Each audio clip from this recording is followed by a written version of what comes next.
La dirección es la de la casa de Anna Nicole Smith. Un acosador está en la ventana, dando golpes. El novio de un icono pop cruza la línea que separa el amor de la obsesión. Gritaba y chillaba y le dijo que volvería a recoger sus cosas.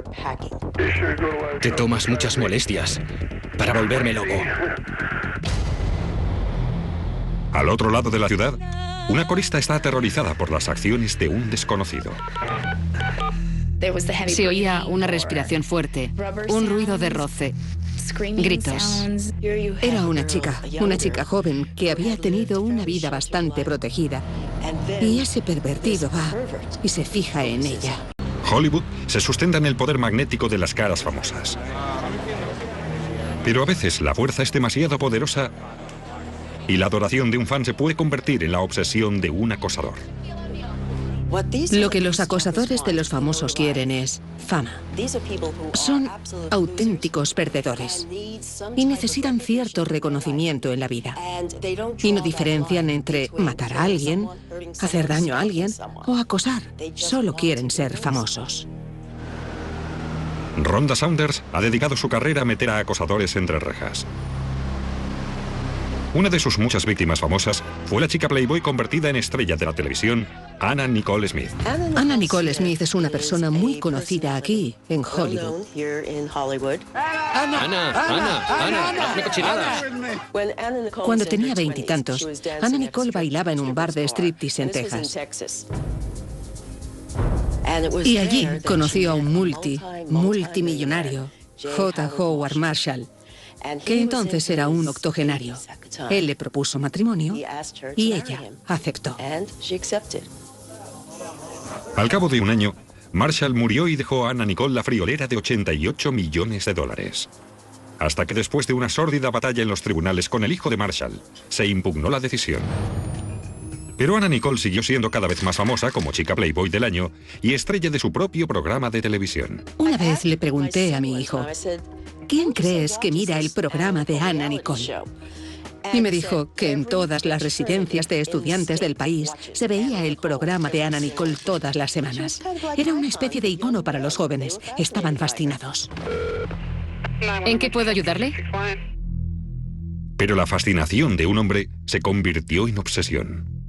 La dirección es la de la casa de Anna Nicole Smith. Un acosador está en la ventana, dando golpes. La traumática experiencia de Anna Nicole empezó cuando aceptó ir a una cita a ciegas con Mark Hatten, de 34 años. Anna Nicole y Mark se conocieron a través de la hermana de Mark, Jackie. Quizá no fue muy inteligente por mi parte presentar a una amiga, a un miembro de mi familia, por si algo salía mal. Yo le dije, ni hablar, no te la pienso presentar. Y él, por favor, por favor. Y yo, ni siquiera sé si le vas a gustar. Y como muchas relaciones, al principio fue ideal. Se pasaban el día con besitos, carantoñas, cariñitos y todo lo que se puede desear en una relación. Me parecía precioso. No creo que Anna supiera dónde se estaba metiendo cuando inició una relación con Mark Hatten. En cuestión de un par de semanas, Hatten se obsesionó con Anna Nicole. Y se pasaba horas dibujándolos a los dos juntos y escribiendo cartas de amor. Según Anna Nicole, lo que hubo entre ella y Mark Hatten nunca fue amor. Él no sentía nada auténtico por ella. Creo que para él fue algo muy grande. Estar con alguien cuyo estatus estaba por encima del suyo. Y era tan guapa. ¿A qué hombre no le gustaría estar con la chica Playboy del año? Su relación duró 3 meses. Pero entonces las cosas fueron terriblemente mal. Empezó con una pelea. Hatten se enfadó muchísimo y tenía un cuchillo y se lo puso en la garganta a Anna Nicole. Entonces cogió el arma que ella tenía en la estantería al lado de la cama y se dedicó a agitarla arriba y abajo amenazando con matarse. No sé cómo, Anna consiguió echarlo de casa, cerró la puerta y esperó. Y deseó que él no regresara más. Pero Mark Hatten regresó. Te tomas muchas molestias para volverme loco. La ex chica Playboy, Anna Nicole Smith, inició una relación con el hermano de una amiga, Mark Hatten. Eran como dos tortolitos. Estaban muy enamorados. Pero a los 3 meses, la relación era cada vez más inestable. Ambos eran personas muy imprevisibles, así que durante las 6 semanas o 3 meses, o lo que fuera que durasen, hubo muchos gritos, broncas y peleas entre ellos. Las últimas semanas la relación se vino abajo. Una noche, sus constantes peleas se salieron de madre. Preocupada no solo por su propia seguridad, sino también por la de su hijo adolescente, Anna Nicole rompió la relación. Al día siguiente cerró la puerta después de que él se marchara y no le dejó volver a entrar. Cuando eres madre y tienes hijos y debes proteger tu casa y a tu familia, harás lo que sea necesario para conseguirlo, para protegerles. Anna Nicole esperaba que ahí terminaran sus problemas. Pero no hicieron más que empezar. Mensaje guardado. Te echo mucho de menos. Te quiero dar un beso. Porque te he querido besar. Porque te echaba de menos cuando me he despertado. La campaña de acoso de Mark Hatton había empezado. La llamaba continuamente. Hacía que Jackie, su hermana, la llamara. Te echaba de menos. Te echaba de menos. Me sentiría mejor si me dieras un beso en la frente. Él siguió llamando y llegó un momento en el que ella no cogía el teléfono. Hatton le dejaba mensajes 2 o 3 veces al día. Por favor, coge el teléfono, por favor. Por favor, contéstame, pichoncito. Fin del mensaje. Entonces, Hatton empezó a presentarse en casa de Anna Nicole. Le dejaba notas, le dejaba fotos en el jardín. Para él era un modo de decirle, puedo llegar a ti cuando me apetezca. ¿Dices que no me quieres aquí? Pues aquí tienes la foto. Así que su presencia era continua. Anna Nicole empezó a temer lo que Hatton podía llegar a hacer. Iba constantemente a su casa, la acechaba, espiaba por las ventanas, la llamaba muchas veces al día, la amenazaba cuando no podía salirse con la suya. No era la fase de separación normal de una relación que se ha roto, es claramente un comportamiento obsesivo. Estaba muy asustada porque sabía lo imprevisible que podía ser Mark Hatton. Cuando analizas las amenazas de un acosador, tienes que repasar la historia para saber qué es capaz de hacer en el futuro. Y Mark Hatton nos preocupaba mucho. Había tenido problemas en todas sus relaciones. Era violento. En 2 de sus relaciones anteriores se informó de episodios de violencia doméstica. Hatton se había divorciado 2 veces. Su hermana Jackie dijo que el consumo de drogas hacía que fuera cada vez más inestable. Creo que mi hermano tenía el juicio muy nublado por culpa de varias sustancias ilegales. Era una persona a la que querías como amigo, pero no como enemigo, porque cuando iba colocado se volvía loco. Hay gente que se comporta así, es una especie de síndrome de Dr. Jekyll y Mr. Hyde. Necesito hablar contigo. Te estás tomando muchas molestias para volverme loco. Te mando un besazo.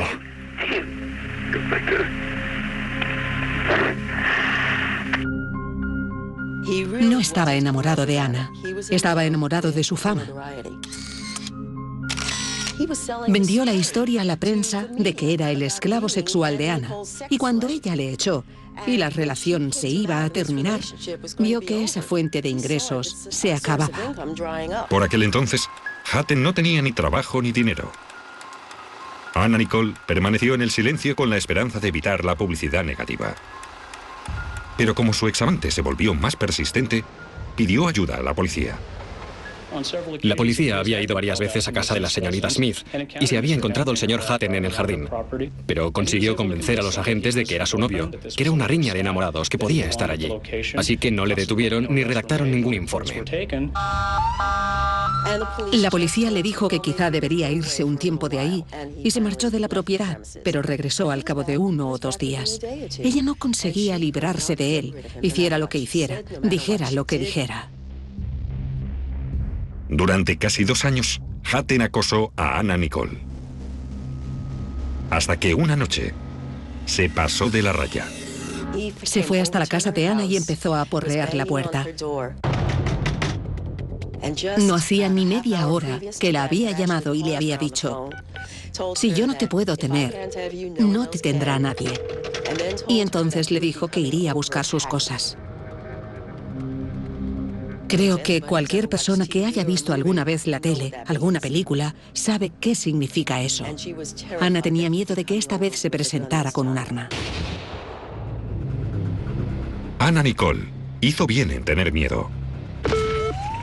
La dirección es la de la casa de Anna Nicole Smith. Un acosador está en la ventana dando golpes.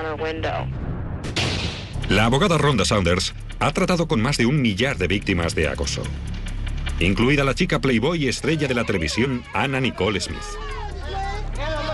Algunos críticos, algunos medios de comunicación decían: bueno, se lo merece, mira cómo sale en la tele. Ella tiene todo el derecho de vestirse como quiera, de salir como quiera. Sin duda alguna, no merece que nadie la trate como la trató Mark Hatten. Tras una violenta pelea con Mark Hatten, Anna Nicole puso fin a su relación. Ella le dejó, pero él no quería dejar la relación. No la dejaba en paz. Hasta que una noche, Hatten se presentó en su casa porque quería verla. Anna Nicole estaba aterrorizada y llamó a su abogado y amigo Howard Stern. Stern llamó a la policía. ¿En qué puedo ayudarle? Hola, es por una llamada a emergencias. Parece ser que es la dirección de la casa de Anna Nicole Smith. Un acosador está en la ventana, dando golpes. Volvió a aporrear la puerta y luego se fue al lateral de la casa.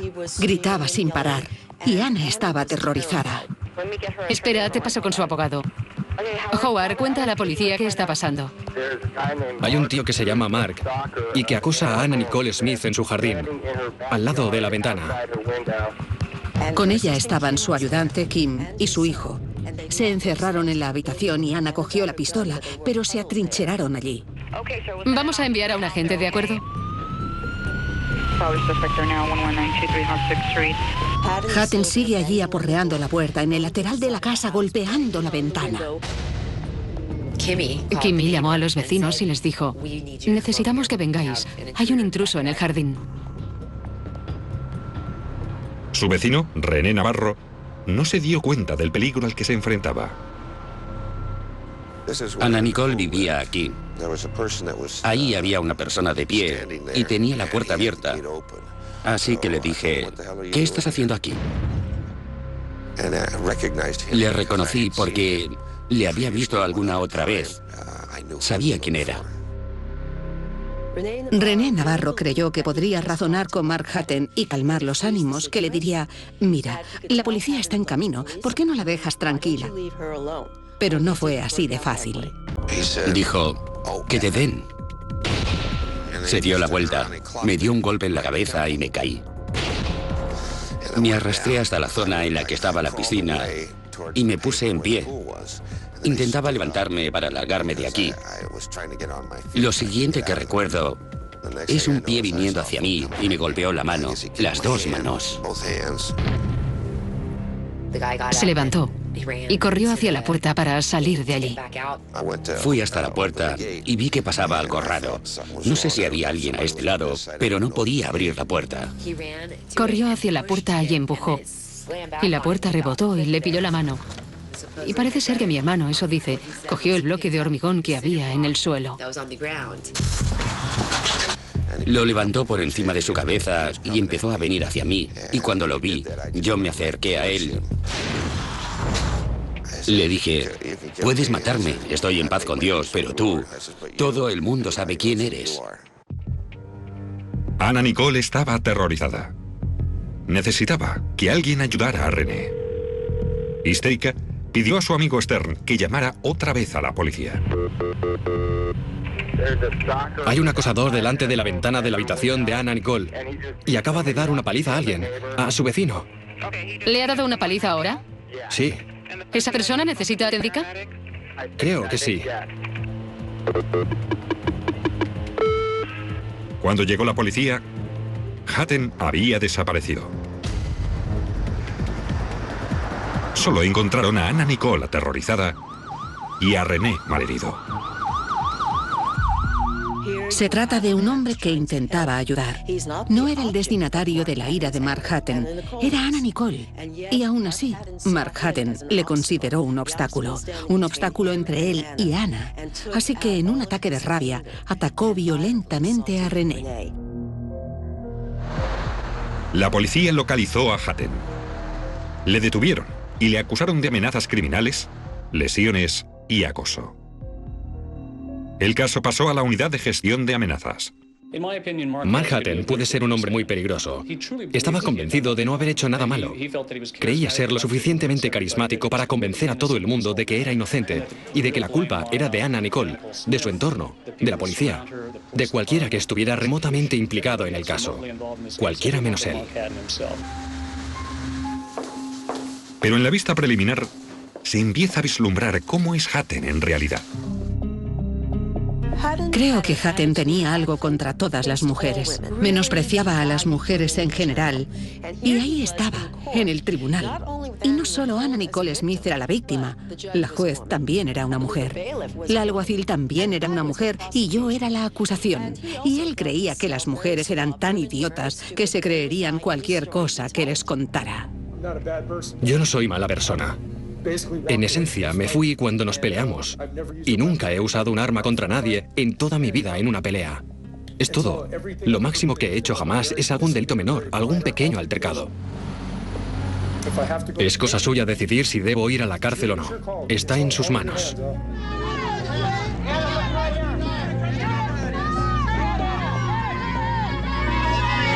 Yo me encargué de la vista preliminar y tuve que hacer testificar a Anna. Y cooperó muchísimo. También expresó el miedo que sintió por ella y por su hijo y por la gente que trabajaba para ella. Pero su mejor baza era René Navarro. El señor Navarro fue una tercera parte completamente imparcial. Un buen hombre que acudió al rescate y le dieron una paliza debido a su intento de ayudar a Anna Nicole Smith. Y su testimonio fue muy importante. No es una simple pelea en casa de alguien cuando acabas con las heridas que el señor Navarro tenía. Incluso con la declaración de René, se desestimaron los cargos por acoso. Puesto que Anna Nicole no había querido presentar cargos contra Hatton, muchos de sus actos durante los 2 últimos años no habían dejado constancia. Anna Nicole debería haber informado del incidente del cuchillo. La hermana de Hatton, Jackie, y Anna Nicole siguen siendo amigas. Son mi hermano y mi mejor amiga, que es como una hermana para mí, así que, ¿con quién te quedas? Yo no quería involucrarme en eso, ojalá nunca les hubiera presentado. Nunca. Como fiscal, raras veces veo el interior de un sitio como este, pero Mark Hatton sí. Y debido a su obsesión con Anna Nicole, y también por lo que le hizo a René Navarro, le condenaron a más de 7 años de cárcel.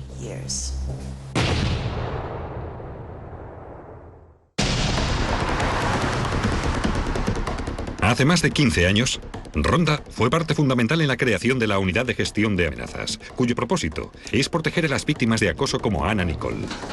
Actualmente, llevan hasta 200 casos al año solamente en Los Ángeles. Rhonda Saunders es la mujer que acosa a los acosadores. Y sabe que no solo los famosos están en peligro. Cualquiera puede ser acosador y cualquiera puede ser víctima. No importa si eres famoso o una persona normal, hombre o mujer, todo el mundo es vulnerable.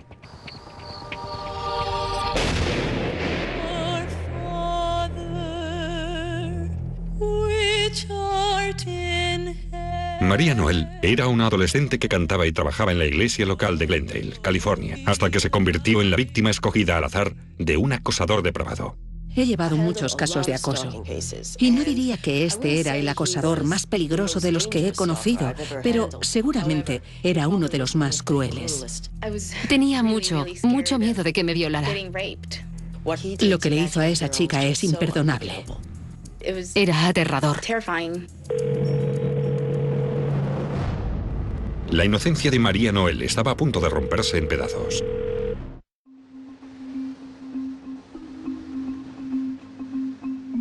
La estudiante universitaria María Noel Sulgati vivía con sus padres y su hermano menor en Glendale, California. Cuando conocí a María Noel, tenía 18 años.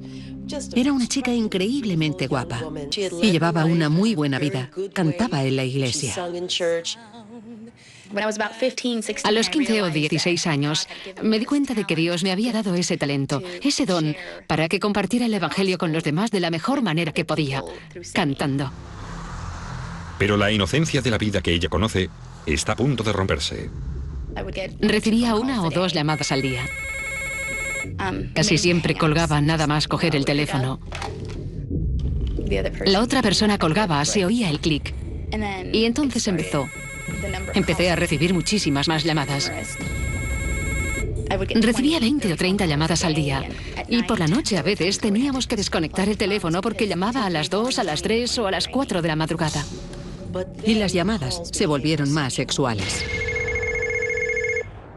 Oía jadeos o, bueno, ruido de roces y gritos. A veces me llamaba para decirme cómo se masturbaba. Era todo muy asqueroso. Estaban muy asustados porque ahora sabían que había una persona que tenía un objetivo y sabían cuál era. Era de naturaleza sexual. Tenía mucho miedo de que me violara. Eso era lo que me daba miedo, o que hiciera daño a mi familia. Era aterrador. Lo que verdaderamente sentíamos era miedo. Estábamos asustados. Teníamos miedo de que le pasara algo. Era una chica joven que había tenido una vida bastante protegida y ese pervertido va y se fija en ella.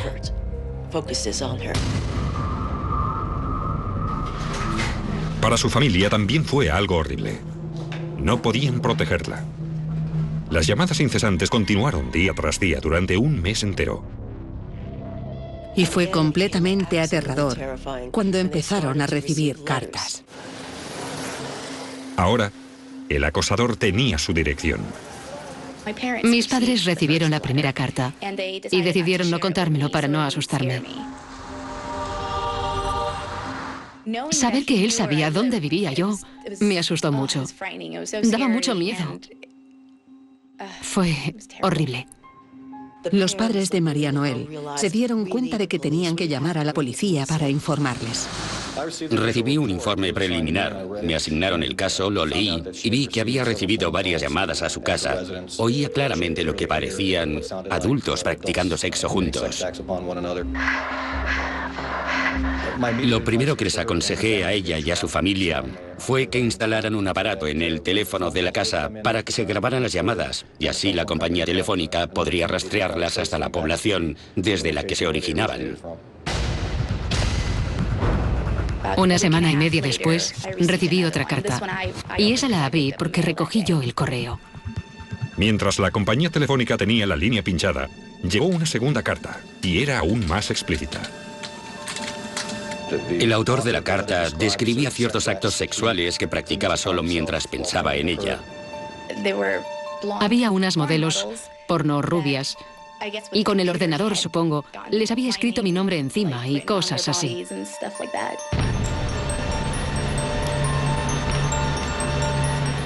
Se buscaron huellas en ambas cartas.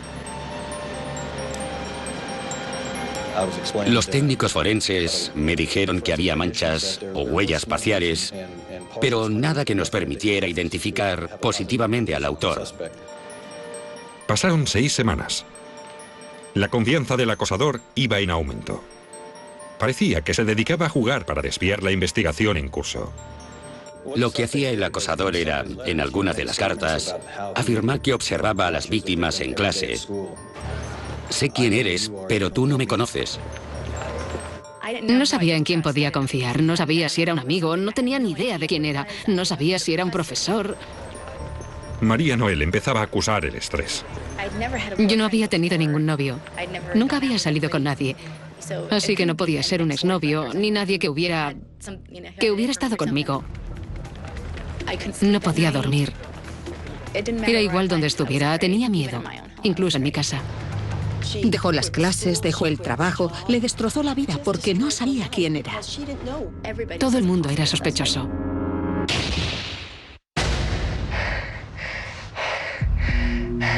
La joven María Noel era prisionera en su propia casa.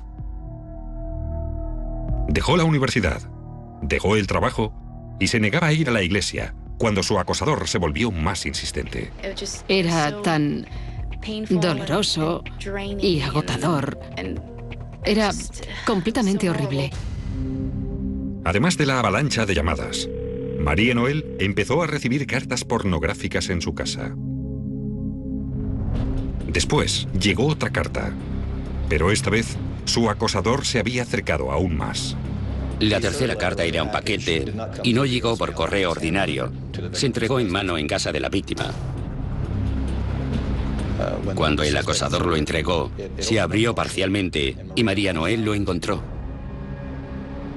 Vio que salían varios objetos por la apertura y enseguida vio que era material pornográfico.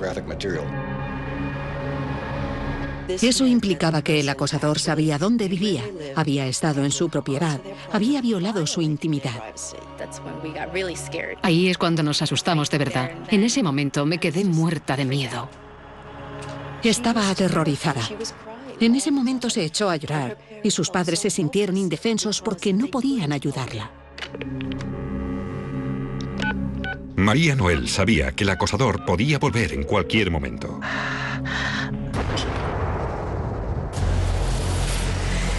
Entonces, 3 semanas después de que pincharan el teléfono, el acosador cometió un error fatal. Hizo varias llamadas consecutivas desde el mismo teléfono. Eso les llevó hasta una dirección al oeste de Los Ángeles, a 25 kilómetros de la casa de María Noel. La compañía telefónica dijo que 2 de las llamadas venían de un piso de este edificio. Por fin, la policía tenía la primera pista válida. Vine con un equipo de investigación. Vigilamos el piso durante 2 días y a los 2 días supimos que aquí vivía una anciana llamada Mildred Cooper. Pero Mildred Cooper vivía sola y no tenía parientes varones que pudieran haber hecho las llamadas.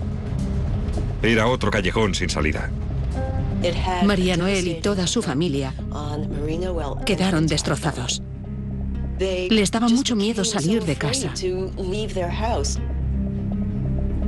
Vivían constantemente asustados.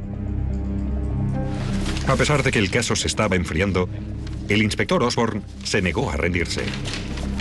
Pensé en llamarles para ver cómo les iba y cómo llevaban el estrés de la investigación. Así que les llamé a casa y hablé con María Noel. Y cuando estábamos al teléfono me dijo que tenía una llamada por la otra línea. Contesté la llamada en espera. Y era él. Me dijo, por favor, ayúdeme, esto se tiene que acabar. El inspector Osborne me dijo, cuelga el teléfono, conecta el contestador automático, no contestes más llamadas. Vamos a hacer un rastreo de emergencia. ¿Podrá la policía rastrear la llamada del acosador antes de que sea demasiado tarde?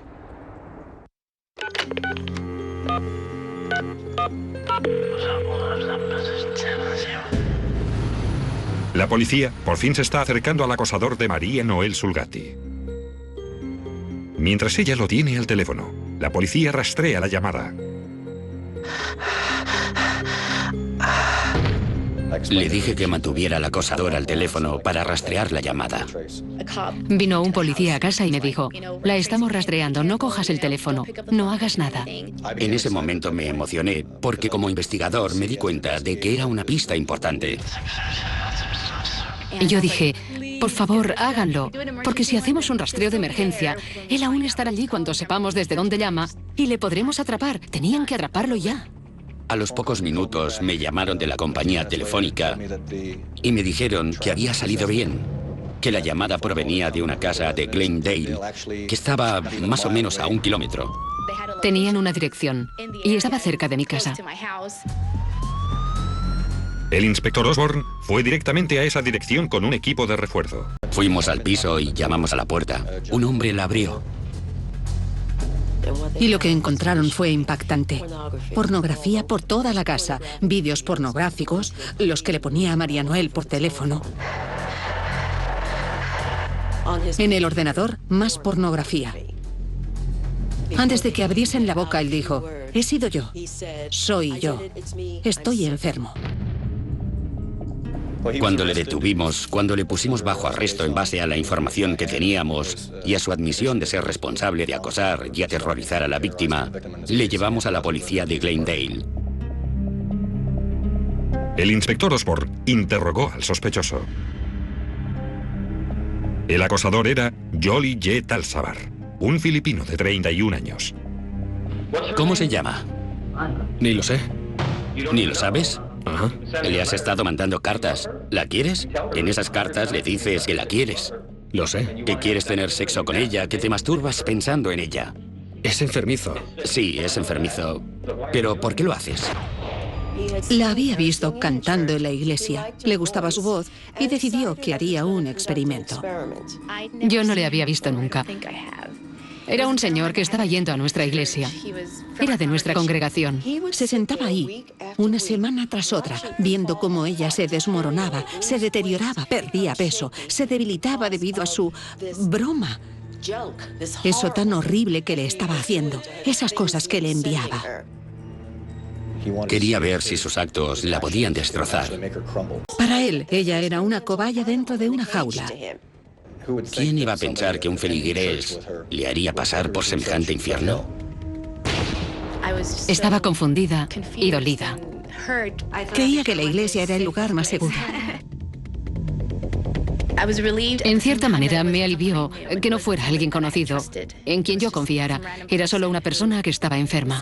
El inspector Osborne descubrió que Talsabar había estado trabajando como enfermero para la anciana, a cuyo piso les llevó la primera llamada. El señor Talsabar había ido a ese piso para ayudar a la señora Cooper, que vivía allí, y mientras estaba en el piso aprovechó la oportunidad de utilizar el teléfono y hacer 2 llamadas amenazadoras a la víctima. Jolly J. Talsabar creyó ser muy listo borrando su rastro. Me explicó que se ponía guantes cuando escribía las cartas y cuando iba a llevarlas al buzón para enviarlas, las llevaba dentro de una camisa y las cogía con la camisa para que sus manos no entraran en contacto con el papel. Se creía muy listo, pero le pillaron. Talsabar fue acusado de acoso. Jolly J. Talsabar decidió no oponerse, porque cuando vio a la víctima ahí sentada, dispuesta a declarar en su contra, se dio cuenta de que un jurado le condenaría sin pestañear. Le condenaron a 3 años de cárcel. Es un caso extremadamente importante porque es una de esas cosas que le pueden suceder a cualquiera. Identificar al culpable y llevarlo ante la justicia para que pague por sus actos y terminar con todo para que esa chica pueda volver a vivir en paz y tranquila y relajada fue muy reconfortante. En el mundo hay mucha gente enferma y tenemos que aprender a ayudarles si es que hay alguna manera. Yo aprendí a ser más cuidadosa, sin duda, sin duda. María Noel ha seguido con su vida y está prometida, se va a casar. Ha rehecho su vida por completo y con suerte, esta experiencia no la dejará marcada. Cuando cumplió la condena, Talsabar salió de la cárcel, pero no se inscribió como delincuente sexual.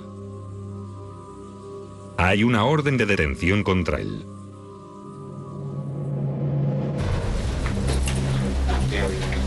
En cuanto al acosador de Anna Nicole Smith, Mark Hatten, sigue entre rejas y se prevé que salga en libertad en 2010. A pesar de la terrible experiencia, Anna Nicole ha seguido adelante con su vida y sigue viviendo de cara al público en Hollywood. Actualmente, todos los estados tienen una ley contra el acoso. Y eso demuestra que el acoso no es algo que pasa solamente a los famosos en California. Es algo que le pasa a la gente normal.